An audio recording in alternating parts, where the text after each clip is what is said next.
Bonsoir, mon frère Rabi. Papa, santé ndenge. Zambe azali ko batela biso, tozali malamu, tokanisi bino pe boza malamu. Biso pe tozali malamu puis balandi na biso bazolanda biso bazali malamu. Comment comprendre le combat spirituel? Comment comprendre le combat spirituel? Comprendre les combats spirituels.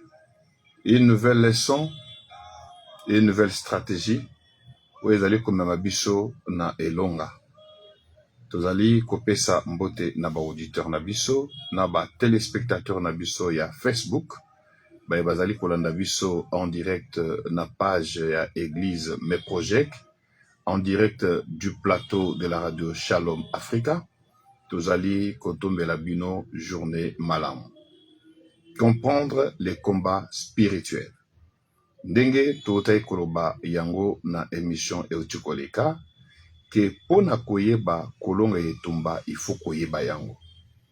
Pona koyeba etumba, il faut kokota bozindo na yango, koyeba acteur, ou azali kosala mode de fonctionnement na ye, na koyeba mode de fonctionnement, yango ekopesa biso dimension de victoire, ou ekosala ke monguna azongela lisumbala mibale te. Na mokolo ya lelo, tolobi, fondement ya liloba ya journée ya lelo, ezali na 1 roi, chapitre 21, verset 1 à 13. Lokola radio ezali ngonga, tokotanga yango mobimba te, me bino baye bozali na ndako bozali na Biblia, bokotanga yango na kati ya lisolo o ya 1 roi chapitre 21, verset 1 à 13, ezali solo ya Nabot, oyo azala victime ya convoitise, ya vigne na ye, oyo ezali héritage de famille. Nabot azalaki victime ya roi Akab, oyo alulaki, oyo ezalaki elembo symbole ya dignité, symbole ya stabilité ya famille na ye. Yango tozali kosenga na bandeko oyo ba rataki biso la fois passée, tokopesa bango ngonga ya kozongela biso lisusu, pona koyeba ko réécouter biso. Rediffusion ekoya pona koyeba ko fixer fondement. Mais avant d'avancer, ya okota bozindo na yango, tozongela muke moi quelques éléments na niveau ya régie et ba ya ndeko Rabi. Bandeko balandi pote ezali toujours émission na bino oyo bolingaka mingi et tozokoba et topesi papa maloba. Papa lelo tokolobela continuité ya thème na biso, comprendre le combat spirituel. Le combat spirituel oyo tobandaki nango sikoyo awa toza na suite nango deuxième partie. Exact. Na 1 roi 21, 1 à 13. Dès le lot de Kolobela, comprendre le combat spirituel. Papa, combat spirituel. Bandeko bazo komba bazo tuna. Combat spirituel eza nini? Combat spirituel kaka ndingo yoki wana eza etumba molimo. Etumba molimo. Etumba ya molimo oyo evandi na kati ya stratégie o mutu nyonso ayebite. Siko pona nini etumba molimo?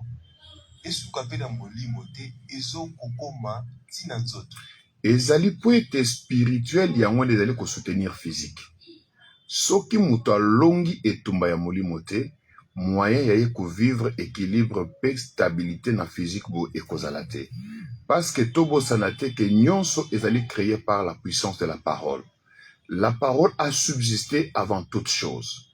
La parole yango nde ebanda na mokili oyo. N'avant mokili ezalaka informe et vide. Esprit etambola, esprit eye kovandisa makambo likolo na yango. Il faudrait alors koyeba kovandisa fondement nakati ya oyo boyebi, parce que mon peuple périt par manque de connaissances. Combat spirituel. Tozali ko illustrer yango na mokanda ya 1 roi Tochukoloba, où ezali kobeta lisolo ya Nabot. Tokozongela lisusu bozindo ya lisolo te, parce que tozali na deuxième partie. Le lot tozo ya kotalisa deux grands points, deux grands majeurs. Soki to silisi toko continuer na étape mosusu, mais soki to silicité tokokende muke muke parce que objectif na biso ezali ya yo mutu ozolanda ngai oyeba na kolonga pe kosimba témoignage na kati na bomoi na yo. Tolobi soki ota lisolo ya Nabot atikala kosala mabe moko te. Nabot abundeli elembo ya dignité ya libota. Me kobundela oyo ezalaki symbole ya témoignage na bango ememi monguna na kokota etumba wana. Nde tolobaki l'innocence seule ne suffit pas pour se protéger devant les combats spirituels. L'innocence seule ne suffit pas pour à l'abri d'un combat spirituel parce que l'innocence sans connaissance ezali ruine oyo ozali ko milone na makolo. Parce que la force de l'innocence est assise dans la connaissance. À partir de la connaissance ozali na yango nde okoyeba kobatela le ozali kwa mtu na raison mais il faut kobatela la raison na été. Il faut koyeba kobatela la raison na yo. Ya liboso tolobaki l'ignorance des actes occultes. Makambo o bangona bakosala biso kozanga koyeba na yango koyeba yango ezali ko épargner biso na leur mauvaise foi. Nous devons avoir la connaissance de leurs actions méchantes et planifiées pour yeba commettre biso à l'abri. Talatina nini Bible ezali koloba ete bokonzi na lola ezali pona bazali violent ou bazali ko s'emparer na yango. Il y a beaucoup de vies qui sont ici na kati ya mokili awa ou ezali totalement dépouillées de leur dignité et de leur destinée à cause ya miyibi ya molimo. Donc combat spirituel oyo ezali komema biso na koyeba ko identifier miyibi ya molimo. Parce que ndenge toza boye mutu na mutu na komba na ye azali na miyibi ya molimo na ye oyo musala na bango ezali coopérer en sourdine, coopérer na ndenge ko batama pona kosala effet surprise. C'est pourquoi tozali comme ma connaissance sur les combats spirituels. Nde tolobaki l'histoire de Nabot lokola illustration ezali kota c'est innocence et memaki Nabot na liwa parce qu'il n'avait pas la connaissance. Donc Chanaye ezaki source ya combat naye mais il n'avait pas la connaissance de la préservation. Donc diable a koyiba yo soko sali kebate diable a koyiba yo combat koyiba yo lipamboli mais diable a koyiba yo vie éternelle. Alors ce que vous avez un gage à salut gage à vie éternelle yango ko sala ke ata bayiba ki yo lipamboli na yo zambe ayeba na kozongisa yango il faut toyeba mode opératoire. Le mode opératoire lelo na mema ki yango na 7 grands points. Point ya liboso ezali koyeba ke na verset 7 ya chapitre 21 ya 1 roi la ruse. Na lobaki yango ruse ezali mutu oyo azali na lolemo mibale. Makambazil oyo ezali kotalisa mana elongi yango ndete motema ezali koloba yango te motema ezali kosala la ruse. Yango na lobaki ke esprit ya diable ezali immatériel. Moyen mutu komona ezali te. Moyen mutu akosimba yango ezali te. Mais molimo ya satana comme molimo ya nzambe ezali na posa ya enveloppe ezali nzoto ya mutu. Donc biloko mususu ya koyeba ke mutu azali ya nzambe, mutu azali opérateur ya diable par le schéma, le mode opératoire ya ruse ezali au travers ya comportement ya batu banzingi biso. Papa, comportement ya batu wana na premier point la ruse. Exactement. Donc pona koyeba ba ruse c'est ça comportement. Comportement. Omoni mutu aza pembeni na yo. Ndeko, tata, mama, moninga. Mais esaleli na ye vis-à-vis na yo ezali na loyauté te. Attaque aza na yo, mais comportement na ye vis-à-vis ya batu mususu attaque ezali yo te, ezali na absence ya loyauté. Celui qui n'a pas la loyauté, azali coopérer na mode ya ruse, azali acteur, il y a action opératoire, il y a diable na kati ya combat spirituel. Donc ovandaka na lopangu ola mukala ntongo moko batu bazui basalite ba déposer liboso à porte okolandela pe boy nzoka ndi wana camarade bobetaka lisola ya kata lopangu tango yo kenda kusukola yende mutu alandaka sima na yo poazwaka bama yo tikaki na kikoso akende kosala nango makambo mosusu tango tindaka bana bakende wenze yende mutu alandaka lokotaka mabele ya trace ya bana po yeba ko compliquer bana, mais celui là nde mutu alamuka na tonga betelaka ko bandoto ya lupango mobimba. Deuxième point. Voilà, deuxième point. Tozali ko kinda deuxième point sur l'usurpation. L'usurpation où ezali na verset 8. Il y a chapitre 21. Na kati ya usurpation po diable a opéré bien. Aliga koyiba bokonzi. Diable aza makasi te. Le diable pour opérer, il a besoin de tromper pour na kozwa esika ya mutu ko opérer comme s'il s'agissait de quelqu'un d'autre. Yango moni Jézabel pour opérer bien na kati ya kobomisa Nabot, alalisi, avandisi Akab kimia, makoti na kati ya ndako ya Akab, azwi ndanga ya bokonzi. Caché ya mokonzi ya Akab, asali mokanda, asali plan de destruction. Atindeli ba ancien ya Israël, atindeli ba magistrat, tango bango ba yambi yango, bakanisaki Akab mutokomaki, nzokande za Akab te, mutokomaki nani Jézabel. Les tricheurs, bato baninga kozwaka bisika ya baninga. Nde bato ya lolenge wana bazali ba opérateur. Parce que mutu akotuna nga mena koye bandenge nini, diable ako usurper ndenge nini. Okomona pe ndoki mususu musala azwa na famille ya kolataka bilongi ya bato ya famille. Donc pona akabola bino, a détruire bino, abotola bino bomengo na bino ya famille to esengo ya famille, ake kozwa esprit faible ya mutu moko ya famille, abandi ko lotisa yo na yango pour que famille ba panzana omona ndeko no kaza ndoki. Maman ndoki te même lokwa maman lokwa maman zakane mo Kristo ya engagé penza te bake côté ya esprit pete bazui balati elongi babandi ko troubler même na kati ya famille. Cela se passe par le songe aussi. Nan ndoto usurpation koyiba identité. Ebele ya bato ba souffrir na mokili oyo po identité na bango ba yiba. Usurpation. Nani yango ayibi identité ya ndeko na pokwa na moya lelo to na journée lelo, nani yango azui o ezaki lokwa elembo ya bomoto na ye. Je vous dis la vérité, nani ayibi. Je vous dis, usurpation, Jézabel. Soki Akab ayebaka ke ndenge Jézabel ayibi bokonzi na ye po abomisa na Nabot, ezalaki signature ya liwa na ye, Akab alinga atika te. Soki Nabot ayebaka ke Jézabel asayibaki identité ya Akab po ameme na liwa, Nabot alinga kende fête ya jeune te, alinga mibatela. Donc nani ayibi identité ya ndeko azali kolanda ngai na mokolo lelo? 081 629 1047. Likambo yangu wana ya misato mode opératoire ezali lolemo le message.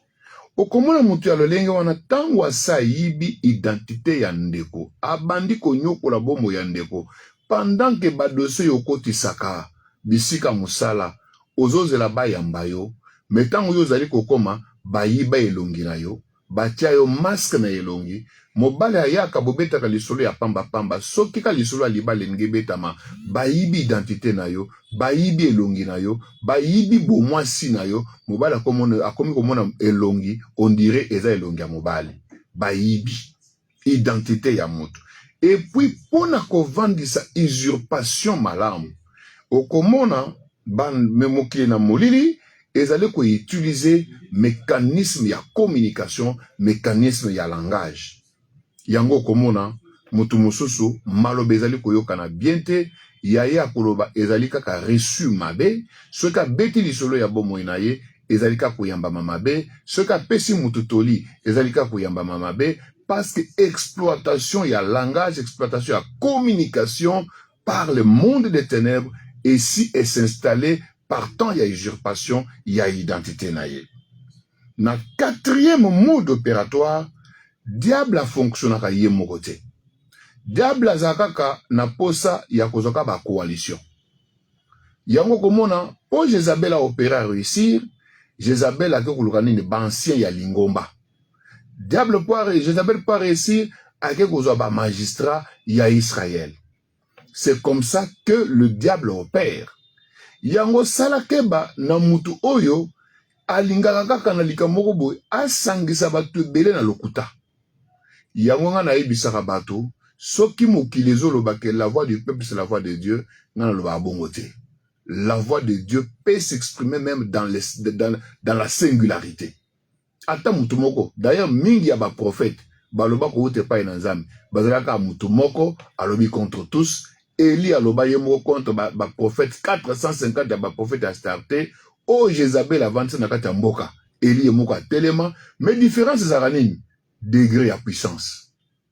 Parce que ba o bayaka na coalition nombre monani ba monter stratégie complète comme ngambu, mais oya nzamba ta soki aza ye moko ndenge nga naza lelo aoboy na na posa ya association soki ya bato combien te po kaka na kombo na Yesu nde na ye kolobela mutu moko azolanda nga mokolo na lelo soki akangami kaka na lelo banzo prononcer to komi majorité plurielle délivrance pe kote na kati ya bomoi na ye identité bayiba maloba o ba komisa mabe ya ye nyonso alobaka ezaka mabe conseil apesa ezaka mabe bisika betaka lesolo ezaka mabe ata na ndenge ya blague akobeta mutu musu akoblage mais Yesu ka blage ifo kaka makita ye panzana mutu ya lolenge wana naza na pose ya bato ebele te ngai na Yesu tokopesa victoire na mokolo lelo. Pasteur eza na ndeko moko bana moko donc baza wana baza bana papa na bango aza na poto mais basali ba démarche po bakende poto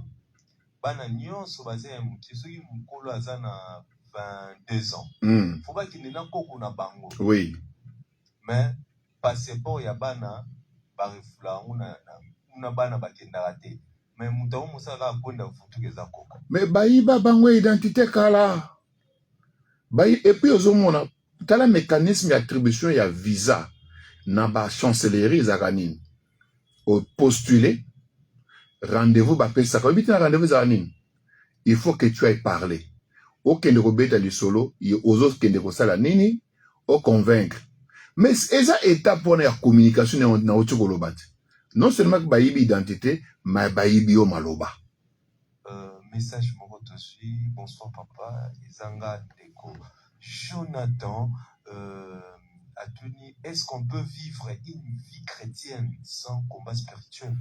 En tout cas, je veux dire à mon frère Jonathan, hein? C'est Jonathan le nom, n'est-ce pas? Oui, frère Jonathan, le jour où tu ignores le combat spirituel, tu as signé ta mort. La vie chrétienne, elle est faite des étapes et de victoires. Et à chaque étape correspond un combat. Et à chaque combat correspond une victoire. Mais le plus important ici, c'est d'être ami de Jésus. Parce que quand la trajectoire de ta destinée est dessinée, Mouto Kolongola Yango, azate. Boye biotozo memela batulelo, ezali po bayeba ke bakoye kola la pongi de kola batumoko basi ba comité. Tant que tu n'as pas touché à ton témoignage, tu ne peux pas dormir. Et puis, attends aussi mbipe témoignage na yo, il faut ko batela yango. Na bota zaki na héritage à famille. Babotoli ka boui ati babotoli héritage pe babomiye soki azalaki na bana bakomi ba orphelin soki azalaki na mwasi akomi veuve soki azalaki na musala etuli likolo ya héritage. Ce n'est pas parce que tu as, ce n'est pas parce que ozana esengo que tu es à l'abri tant que Jésus n'est pas encore venu. Le combat spirituel est une réalité qui doit nous pousser tous ya kozala ekenge ya kotimbela ndenge diable ko fonctionner potoyeba kolonga ye. Cinquième mode, il y a opération, il y a diable na combat spirituel ezali kozana ba exécutant. Diable a fonctionné ka yemoko te abatamaka, c'est un rusé, mais a se servir na ba lieutenant na ba ange opérateur na ye. O bazana musala ba rôle ya koyeba ko détruire vie ya bana na bato. Na cas ya Nabot, tomoni ki ba exécutant bazaki mis en jeu, il y avait un, les anciens, il y a l'ingomba, deux, il y avait ba magistrat ou les symboles, il y a pouvoir public, pouvoir judiciaire, ba sambisaka, puis il y avait des rapporteurs, ba memisango. Na vie ya mutu, ceux qui n'ont maîtrisé te, mécanisme ou misatu, il y a ba exécutant na combat spirituel pour na koye ba ko briser chaîne ya chaîne ya etumba spirituel ndeko na ngai nazoyebisa yo soki nano maîtriser ko briser chaîne ya combat spirituel ya Satan na maillon des exécutants yeba ke combat on ekolonga yo. Il faut ko yeba ko briser l'étape ya ba exécutant pour soki kaka o désarticuler ba exécutant combat wana ta ba salindeni e ko yeba ko bota mbuma te na kati na vie na yo. Ça c'est la première des choses. Ezala yo zolanda ngai sikawa ezala ozali kolanda nga au travers ya internet ata ozalanda nga na direct na radio nazali ko rassurer yo d'une chose: maîtrise le cheminement, le schéma du combat spirituel, tu auras la victoire sur toute la ligne. Ba exécutant nini bazwa mission ya koyeba ko détruire vie ya Nabot en l'absence de Nabot sans que Nabot ayeba oyo ba vandi lelo na kimia. Batu boni bazwa mission ya ko détruire famille na yo, ko détruire mwasi na yo, ko détruire bana na yo, ko détruire classe na yo, ko détruire sango na yo. Po ete yo mona bola mute oyo fanda kimia ozali koyeba bango te. Papa bayibi batebele ba identité ne lelo identité batu msufosonga. Il faut identité ya batu ezonga. Pourquoi? Parce que na mécanisme na deuxième point convaincre comment vaincre les combats spirituels. Tomonique, il faut mener le combat spirituel revêtu de notre armure avec autorité et pouvoir. Donc mutu asalani assez asalani pour identité ni ezonga. Mutu po identité na ezonga esengeli ayebana no ko miyeba peko senga peko simba opportunité. Pas c'est un problème d'opportunité récupérer l'identité. Nzambe atindara toujours ba sakole na tango pour résoudre un problème. Chaque fois que Dieu envoie un messager, c'est pour résoudre un problème. Nganaye na sango ya connaissance ya combat spirituel et d'aller pour ma délivrance na vie ya mutu.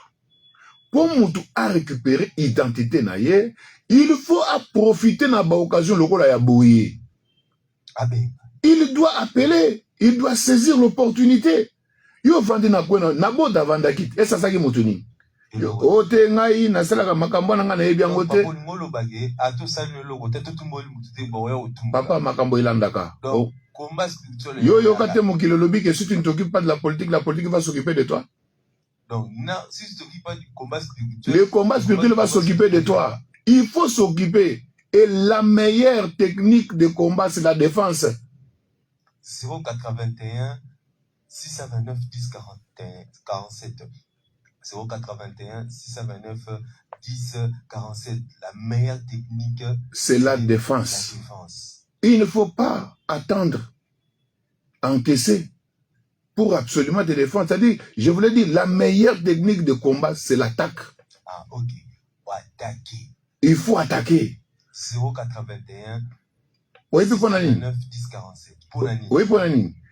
Attaque est en millier. Défense est en poteau. Ce que au tiki monguna pousaniti pembe na kara poteau na yo.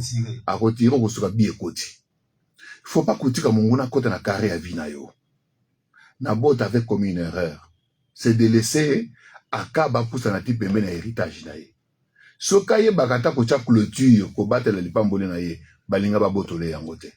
Ndiango na ye kokota na appui ya vie ya ndeko moko azolanda nga lelo ezala en direct na radio na biso ezala en direct na Facebook bakolanda biso soki lelo analyser au monique peut-être au maîtriser azana mayele barise ba ate bat balekelo mayele te au mona ate bat ba botola ka identité te mais est-ce que maloba yo lobaka est-ce que bato bazwa kango ka bien est-ce que bato ba interpréter ma bête?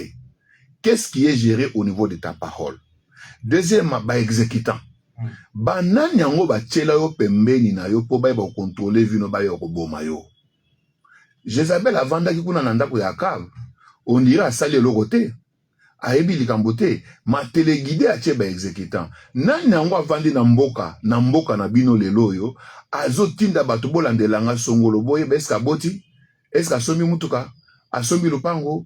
Est-ce que azu na kelasi? Est-ce que bato le lenge wana po ba panza ka sa oyamba mutu na ndako bien mwana ndeko akufa oyamba ye bien menzo kande antenne otia oyamba voisin bien babenga na mbule panzanda kuna ye otia enzoka nde noko mema na mboka noko nanga souffra kane yemba frère Patrice noko nanga zo souffrir na mboka tika na mema ye na kisisa na vandisa ye noko amoni TV na mir a monter complot antenne baboma yo papa bato ebele identité na bango eza ya koyiba epuis babotoli bango nyonso aokende musala boye ya yaki lelo azwi musala me lobi ya boye babengani oyo ezalaki yo te alors mutu wana aza na posa identité ne ezonga eza na mwana na ngai na mwanda papa babenge na musala asali musala pendant une semaine. La semaine qui vient, basta la rotation, programmation boye, basta la liste boye, oh yo yeko sa ninya. Ah mais bien le bateau benga kingai. C'est vous qui m'avez appelé pour yeko sala musala. Si ko boko mko tu nanga na yeko sa ninya, papa musala siliwana. Intrus étranger. Ba benga ni. Nande kwazo landanga, il y a beaucoup de gens victimes, il y a identité baïba, ba botola bango, ils ne savent pas quoi faire. Ok, 081 629 10 47 081 629 10 47 Ndekoza place au Zolanda Biso makambo zo komela yo ozo mona makambo ozo sentir d'identité na yo bayiba makambo donc makambo olo balika boye komi grave eloko kolobaka mukibo na musala balongoli yo ozo ebate ko sala nini voilà libala ngo kendo okota bolo baka biloko mukie ekufina kende voilà donc il faut tomboka nalobi les royaumes de Dieu appartient aux violents et ce sont les violents qui s'en emparent okocha mutu na ko lokola na bot bakoyiba yo bakoboma yo bakobotola ngana memi sangwa bomoi mbote ma radio kombo nanga ufijoli sambela ponanga makambo nyonso ezosimba te depuis maluku ndeko nanga kufizioli depuis maluku nayebi te nani yango ayebi identité na yo nayebi te nani yango azwi musala ya kozala exécuté ya malheur na yo me kaka ndenge obeleli boye nzambe ya lotomo na ngai ayeba na komema mbongwana na kati na vi na yo nzambe ya lotomo na ngai ayeba na komema délivrance intégrale na kati ya bomoi na yo et cela au nom puissant de Jésus-Christ. Le Dieu de ma victoire appelle ça une histoire nouvelle pour toi. Passe union ceci là au nom de Jésus-Christ. 081 629 10 47 081 629 10 47. Pasteur Izanga, frère René, depuis Ngaliema, papa Bosubanga, milimo ya kufa, na famille, milimo ya blocage, mungunya, akangama, na biso kaka. Ndeko René bisike ezwami yo omoni molimo akaba na Jezabel bakotsa na kati ya famille na bino ya liwa konyokola kokanga na kombo na Yesu na eko bimisa yango sikawa na kombo na Yesu ebima Nzambe ya bomo ya pesa bino bomoi maladi po ya yaka pe na nzela kufa po ya yaka pe na nzela maladi yango nazali ko benga na milimo ya maladi na kati ya famille na bino pasi po ya il faut milimo ya chômage s'installer kozanga kobungisa ekota na kombo na Yesu nazali kolongola o nyonso ezali démonstration de peine et de souffrance na memi histoire ya sika na kati ya bomoi na yo ndeko René au nom puissant de Jésus-Christ. 081 629 10 47 makambo nini ekomela yo makambo nini ezokomela yo. Bonsoir papa Izanga maman na match kombo te akomika ka maman kimia ezate Nzambe apesanga kimia. Que le prince de paix donne la paix na mama na biso bisika ezwamiye. Le prince de paix a restauré vie na yo sikawa na kombo na Yesu Christ Masia. Mais nalinko beta c'était sur deux réalités du combat spirituel. Le diable opère en chaîne. Il faut koyeba ko sotise chaîne moko mayo moko ya chaîne pour que mba na ye vis-à-vis na yo ekoma inefficace. Mingi au diable a utilisé ça et les ba agents exécutants au nombre desquels il y a de faux témoins. Yango komona mwana mwasi ya batu atikala ne kosala mabe moko te me batu moko na quartier bazwa kara musala ya kopanzaka esango na mabe. Akena ne koteka mapa me sango bapanzaka ye akenda kosala kindumba. nyonso na pona ni parce que bayebi ke Bible lobby batela réputation na yo plus que toute autre chose. Mais le niveau au diable a détruit koyiba yo identité na yo, il va commencer à attaquer par les agents exécutants sur la réputation. Yango na musala, mususu akoyiba ngambo ekomeli yo. Ndenge na uchukolo bangwa, ce que nous avons dit là c'est une réalité. Oso mona mutu babenge na musala, abandi musala mais une semaine après babenga ne balobi na liste na kombo ezate. Bayibi identité. Talebele. Basé bele akoya boye ayaki le baya boye yote. Il m'a bien beaucoup mission makende. Mais or tango ya yaki ba pesa ki kutoka comme chef de file. Bonsoir pasteur, bonjour. Bosambela ponanga nambula moko nasali des divorces. Ola. Fiston depuis Ngaliema, des divorces nambula moko ata bino moko nzambe nangai kota likamba fiston. Divorce 2 fois dans l'année ou ekomi ngambo mususu. Kota na bomo ya fiston, milima instabilité na foyer et si là au nom puissant de Jésus-Christ. Zambé ya lotomo nangai, Zambé ya église me project. Zambé ya ministère évangélique et prophétique du nom de Jésus-Christ, à kota musala, à kota vina yo, ndeko nanga stabiliser yo. Soki ane moko au sein du divorce mibale, yambalo, nzamba ya restauration à restaurer yo, mabe zonga les sociétés, nzambe pape sope mwasi ya malamu. Lo sambo nanga nzamba pape so mwasi ya malamu. Mwasi ya kimia, au nom de Jésus-Christ. 081 629 10 47 081 629 10 47. Papa Maraboba, Bazumo na ma vie Satan sakana mingi. Satan azo sakana yango nazoloba maîtriser nde maillon ya bitumba satana bongo ne okolonga ye. Na kati la yango il n'y a pas que des faux témoins, il y a des rapporteurs ba memi sango. Bato bazela kaka muto akoya po ba mema sango kaka. Bato ba memaka to ya mana na pela alors. Allô, bonsoir. Bonsoir. Boni, obengi wapi kombo nani? Kombo nanga famille na bengi kore. Papa Zoka yo. Na ndako mba maladi tenge na mama na mwana eni osupi okwetape amakala tena kisa ngati na kombo na Yesu Kristo yoba na nzambe ndimisinga libondeli ya kondima yango ezali kobikisa babeli. Malade on ekotaki na kati ya famille na bino kobanda tata mama na bana na bengani yango pe na kombi na bimisango ekende lokola mopepe. Kima na nzambe ingela bino, soyez fortifiés au nom puissant glorieux de notre Seigneur Jésus-Christ. Amen.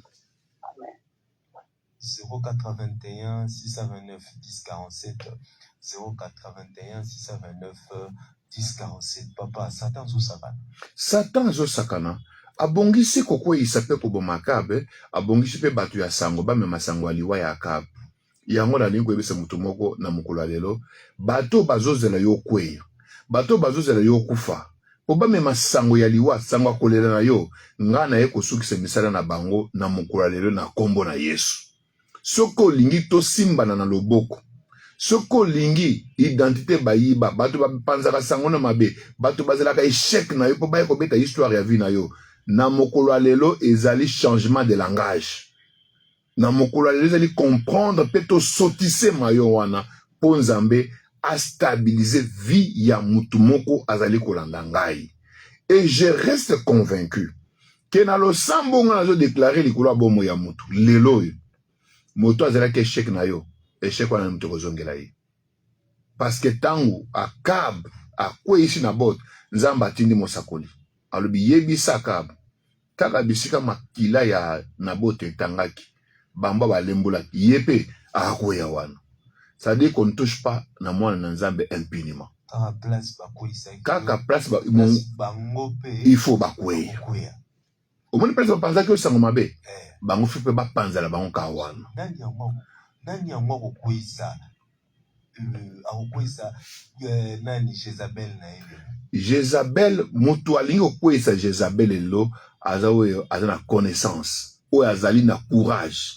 Comme je l'ai dit, le royaume des cieux appartient aux violents. Violent. Est-ce que na bot? Mais avant violent, on a faut la courage. Ah oui, hein? Ah oui, courage ndezo sala. Tala na bot, azaki na richesse, azaki na héritage na ye, na innocence. Et ça longa ke tumba molimo. Jamais. Babomaki ye babotoli.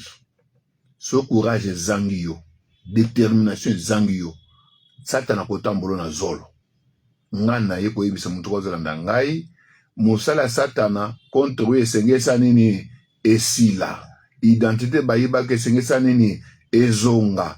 Bato baza kozela kokwea na yo po bapanzo sango mabe nzamba sa nini a changer maloba na bango soki bazozela yo kwe nzamba kotia bango na position ba mona ndenge ozotelema likambo nde ya nalinga telemisa mutu moko mokolo na lelo ozolanda ngai en direct sur Facebook ozolanda ngai en direct na Radio Shalom nazoyebisa yo telema na simbo na loboko na proclamer liloba moko likolo ya famille na yo likolo ya vie na yo pona sotise nguya ya ba exécutant oyo bazwi musala ya konyokola vie na yo ba memisango mutu akomema sango no suna mabe akozala te po nzambe atelemi 081 629 1047 081 629 1047 Mbote Papa za Okito Oyombo depuis Delvaux s'il vous plaît Pondela Ponanga Makambo Ezo changer TP Bakomba Makasi na Vinanga s'il vous plaît Bondela Ponanga Okito Oyembo na Delvaux nazali ko bondela pona yo ndengo sengi na kombo na Yesu Kristo Masia na kombo ya Yesu mokonzi ya bomoi na ngai nzamba lotomo na ngai nazali ko proclamer délivrance na kati na bomoi na yo nzamba ministère na ngai amema histoire ya sika dans ta vie au proclamer gloire na ye au nom puissant et glorieux de notre Seigneur Jésus-Christ. Amen. 081 629 1047 081 629 1047 Ndeko Ganga Kaka Ganga. Koyoka sonite, le combat spirituel est revêtu de l'armure. Et puis vous voyez que Apocalypse 12, 17 Zoloba, le dragon fait la guerre à qui? À ceux qui gardent les commandements de Dieu. C'est-à-dire que dans minute, du seul fait que Ozali Kakana et Laka Kaka, le combat spirituel va s'élever. Alors, Sokiyo, Ozo Bundate, au télémité pour être ngana yoto bunda mukolo lelo yeba ke komba e kolando tina muno kwanda ko e kolanda yo l'innocence ne stoppe pas le combat spirituel ba ko fina yo très bien il faut ko yeba ko diable kutala courage à diable alande kutu Yesu mwana na nzambe tina yesobe na désert asa lokote Yesu abato akene hygiène na ye mais diable alandi ye tina désert kwa bandana il est écrit yangonga na lobi na mutu la meilleure technique du combat c'est l'attaque. Alors na combat spirituel si tu ne sais pas attaquer le combat va venir vers toi et si le combat vient vers toi eza po ko melo makase ko melo matata nous devons nous lever nous devons tosi banana maboko to bundisa satana po bible lobi résister au diable il fera quoi il fuira loin de vous il faut résister mais yo vandi nous na coin ozomilela na yo ondimino fatalité obandi ko kanisa ke non ndenge ba yebela yo na bozangi c'est que comme identité non ce n'est pas ça l'identité onzambe atininga na zongisela mutu moko na mukolo lelo soki ba yebelo na identité mutu azanga na ye ko memelo sango ya mutu agozwa likambo ezali akoyeba ke zalane na courage sois courageux sois déterminé et puis yeba ke soki diable abundisi yo te c'est qu'à sa commission mongamba na ye soki diable abundisi yo te à sa commission mongamba na donc ozo sala no boye penda zo beto karaba message zo kota tellement ebele bonsoir papa akobi Mbote Papa ezangai mama Bibiane Nangaliema nasengi prière na bino Nzambe apesanga maternité na nzela ya prière na bino basali na ye. Maman Bibiane kaka ndenge osengi bana na pesho bango na kombo na Yesu soki ozali ko ovule te ngana déclencher cycle ya ovulation na yo ya bien na minute na kombo na Yesu soki babotolaki yo identité ya bomama bayebaki yango bake kokanga ngo soki na nzete na kombo na Yesu na kosalela Yesu Kristo Masia na zongiseli identité ya bomama na kombo na Yesu. Maternité on a Bible lobi ke na assemblée de saints mwasi akolongola zemi akozala te akozala kobota akozala te. Au nom de quel principe mokili imposé yo kozanga maternité au nom puissant de Jésus-Christ kaka nengo zoyo ka mungongo na matoi na osikawa na communiquer délivrance à maternité ekota obota kaka na mois prochain toza na mois de mai mois oyo le mois prochain osimba zemi ekota l'année prochaine à la même date tokota tolemone na nzambe na bana na maboko na yo nzamba pesela ngo kutuma pasa à surprendre yo au nom puissant de Jésus-Christ. Pasteur Jonas, le prophète Jonas Azali, Mokambi à l'église me projette. Donc, ce qu'on suit et à nous, na prière, oyo senga ki okutsaki la quête soit pas bonne. Baninga basa nini bazoya katikuna. Bazoya. Na munga fula. Exact. Ko témoigner. Allô. Allô. Mbote obengi wa pikombo nani. Papa chéri. Papa Zoka. Pasteur na sengo konde la pona ngai. Sala nyonso. Dans prophète d'Ambi. À restaurer la demande de sala. Dans le temps dans la minute nous nyonso pour pasteur. Vraiment. Eza normalité. Identité ya musala bayiba yo na zongiseli yo na kombo na Yesu. Nyonso etengama, nyonso ekufa na bomoi na yo na bongisi yango pe na ressuscité yango au nom puissant de Jésus-Christ. Na imposer victoire na bomoi na yo.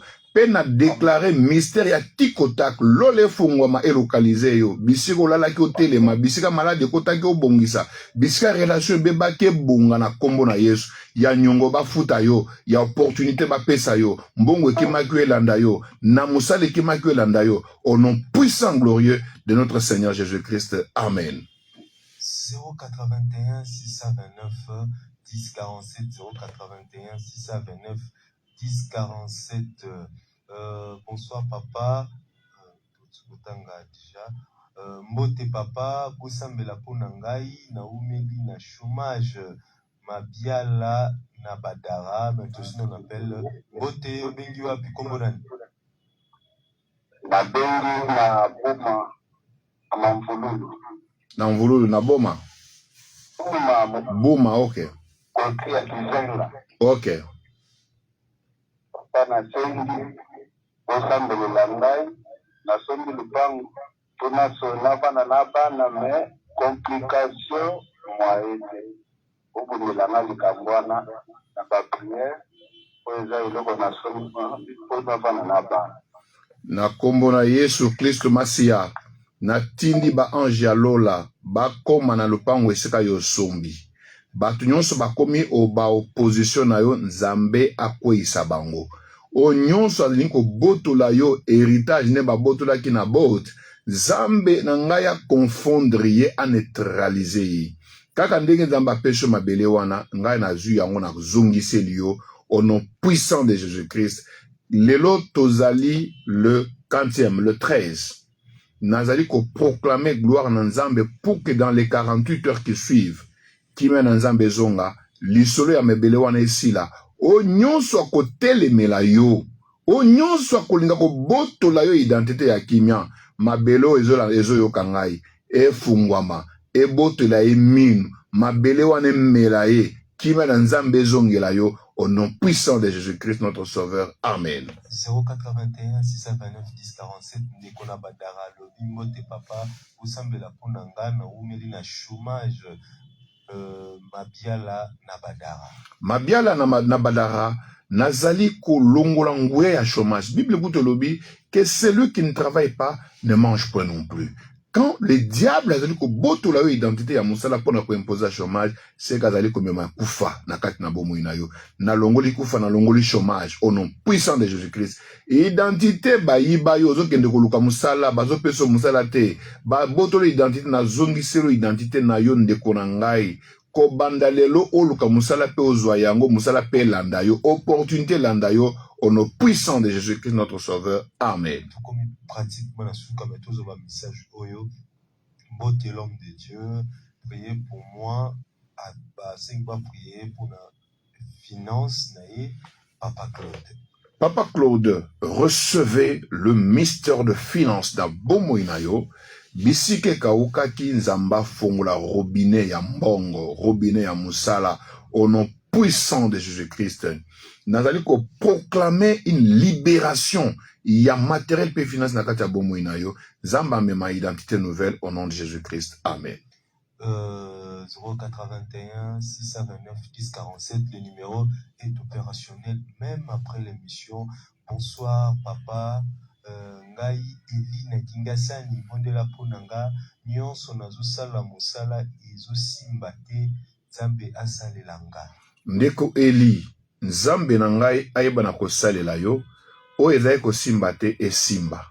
Oyo etengamaki ebonga, oyo ekufaki esekwa. Nzambe ya église me project. Jésus-Christ Nazareth amema une délivrance na kati ya bomoi na yo, au nom puissant de Jésus-Christ. Na bino nyonso bozwi faveur ya losambo oyo. Boye bake tozali na rendez-vous moko.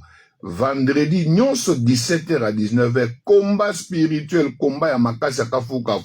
Pona radio ezali likambo ngonga, mais soki oye na kati na église na biso me project, toko pesa connaissance à combat spirituel, toko bunda, pe toko pesa victoire. Tozali situé na avenue Étoile, numéro 33C, arrêt Munongo, na direction à Monga Fola na ngambu ya Selembao. Oleki armé mutozo tarompengaba, oleki na armé, okomi na Munongo, na ngambu ya Selembao, avenue Étoile, numéro 33C, okokuta église me projet kezawana, mercredi culte d'enseignement, mais vendredi, to beta kande, diable dubutu, olinko bunda kolong, yaka kosangana na biso, to pesa victoire. Pour ezali déjà samedi oyo. Samedi oyo, le 17. Tozali kokuta na ngonga ya 10h. Na Canisius, na côté, na espace Kimia, ezali pembeni ya Canisius na Kimwenza. Na espace ya ba prêtre, toko sangana, ba couple belé, toko bundisa satana, message za semoko. Une famille stable égale à une église stable. Papa linga obimisa mamate. Papa olinga obimisa, depuis obala mama mela secret libanda te. Wana to bombi yango kuna. Mais lelo yo, ezali kambi ya combat spirituel. Oebi combat spirituel muso kolonga ngondeni. Soki motema eza akokita. Soki kimi eza na kati ya ndako. Motema soki motema ekiti okolonga pe combat spirituel mususu. Mais babikuke muso efungwami mpona nini? Mama imaka, papa imaka, kimi okota na ndako ndengeli. Alors, tu commis pratiquement la souka et tout ce qui s'agit de la prière oyo. Nous avons un message rapidement. Voilà. Puis papa pour prier ensemble et puis te clôturer. Mbote papa izanga ser exaucé na Bel Air. Naza na posa obon de la Nzambe na yo po nanga. Nzambe wana apesanga mbongo ya garantie. Na zokelela na isika kovanda. Wana ser exaucé. Je suis bonsoir. Mbote papa ngai ndeko jugal na ntsele bondela ponanga. Et puis message ya suka mbote pasteur ezanga héritier depuis Galima sambela pona finance nangai. Exaucé jugal héritier. Nazali ko proclamer une délivrance na kati na bomo na bino. Oya zangaki ndaku nzamba pese ndaku. Lelo zangi mbongo ya kufuta mengana sengilo le efongwama. Lola pesa yo lupangu na yo nzamba stabiliser yo. Nazali ko proclamer délivrance na kati ya ndeko nyonso alandingai au nom puissant de Jésus-Christ. Na laki bino biloko mibale. Le prochain thème auto exploité na émission ezali koya ezali ton combat c'est le combat de Dieu. Yango to exploité na émission prochaine na lakio eloko ya mususu c'est que venez na église me project na adresse to pesi ezali avenue Étoile numéro 33C na arrêt Munongo ngambu ya Selembao direction Mongafula yaka to sambela to communico délivrance pour récupérer identité bayibayo bomengo aka bayiba botola Isabella botola o récupérer yango na kombo na Yesu Kristo mokonzi. Samedi le 17 na espace Kimia, venez vivre la paix de Dieu, une famille stable égale à une église stable. Réunion de couple à l'église Mes Projets. Que Dieu vous bénisse. Que Dieu vous bénisse. C'est bien moi, votre